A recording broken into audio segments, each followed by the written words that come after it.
願我口中嘅言語，眾位弟兄姊妹心內意念都蒙上主悅納，祈禱奉耶穌基督聖名祈求，阿門。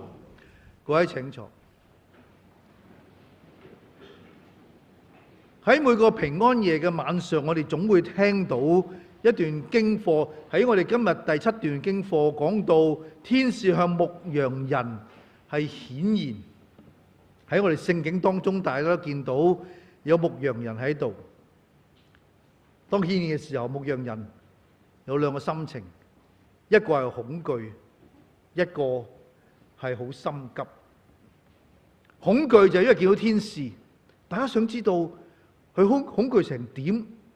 好簡單嘅啫，就係當天使同佢報喜嘅時候，好似一個信息，若果同你講，你會點樣呢？特別你有個嘅女啱啱入大學，跟住有一日同你講，爹哋媽咪，我報告你們一個大喜的信息。我唔知你哋嘅心情係點樣啦嚇，係好喜樂啊，又好恐懼咧咁樣。牧羊人就咁樣啦，喺恐懼裏邊，因為天使出現。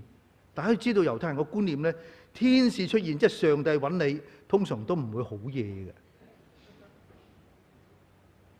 喺舊約聖經就知噶啦，次次上帝顯現啲人都驚恐懼嘅。所以天使出現就話唔好怕，唔好怕。呢個情況同約瑟瑪利一樣，都係面對過，都係恐懼。天使向佢顯現嘅時候都恐懼，但係天使話不要去吧，因為咧更好嘅嘢俾你知道。所以上帝喺我哋顯現當中，其實佢同我哋講緊一個非常之好嘅信息，而牧羊人都知道，所以又去到伯利恆就去揾啱啱出世嘅耶穌。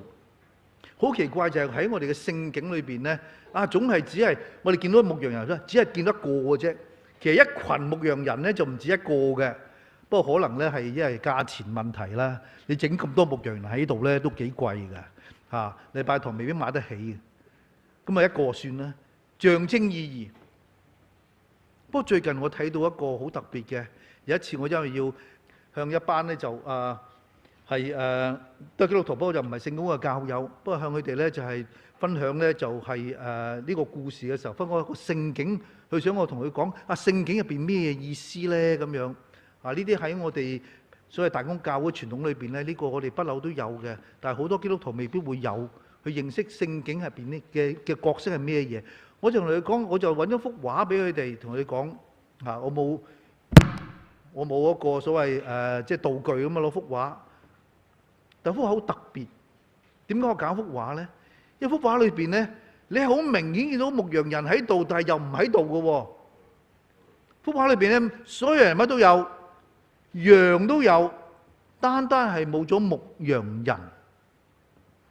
我就同佢哋分享話：你話究竟呢個牧羊人喺幅畫裏邊唔出現，喺呢個聖經當中唔出現，係個作者嘅畫家佢特別畫出嚟啊，抑或佢漏咗咧咁樣？我同佢講，好相信咧，牧羊人冇喺幅畫裏邊，但係見到有羊喺度，好多羊喺度，但係冇牧羊人。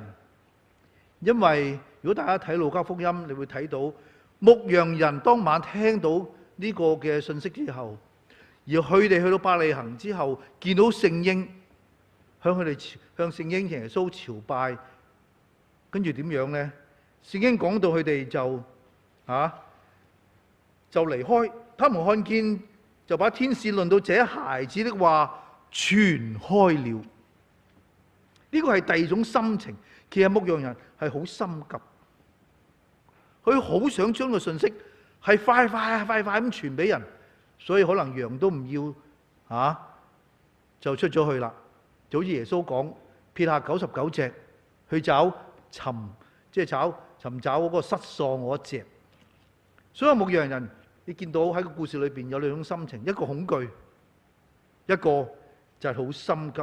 而佢哋心急代表咩咧？表達咩咧？其實佢哋係有期待。大家你心急，我哋每個人都有嘅，你經驗過啦。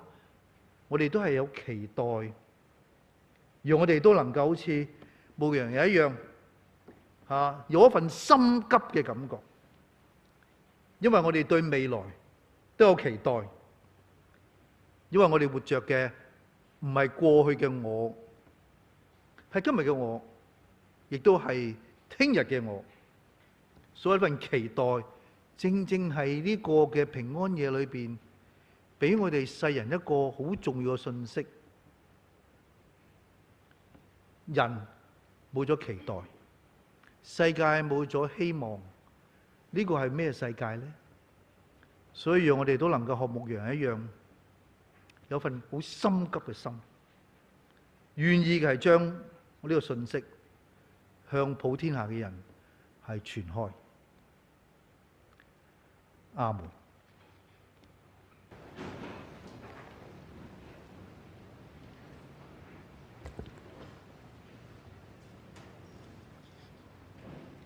天父上帝，我哋感謝你，因你當年差遣了聖子耶穌降臨世間，誕生在伯利恆城裏，使我哋能認識你。求居我心中，主耶穌，我心中有地方可容。聖子耶穌，我哋讚美你，因你降世不用兵權，也不用勢力，而是用溫柔謙卑嘅心，用愛傳遞平安嘅福音。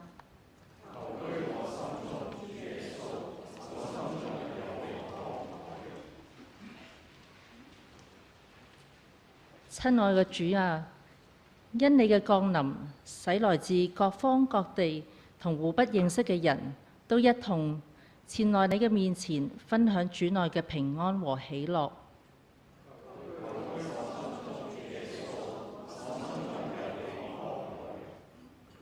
慈愛嘅主啊，求你幫助我哋除去自己嘅慾望，我哋就能親近你，正如昔日牧羊人一樣，放下羊群，不怕路遠，為要尋求你、崇拜你。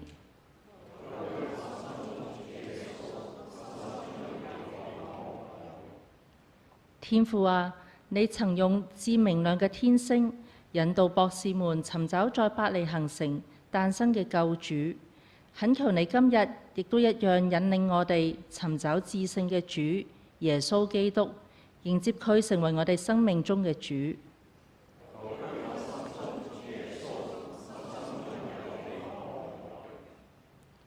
全能嘅上帝，你賜下獨生兒子耶穌，係連神人嘅和諧，宣講救世嘅福音。我哋為你賜予恩惠，感謝你。求你幫助我哋將福音傳遍世界，使普天下嘅人同樣蒙恩。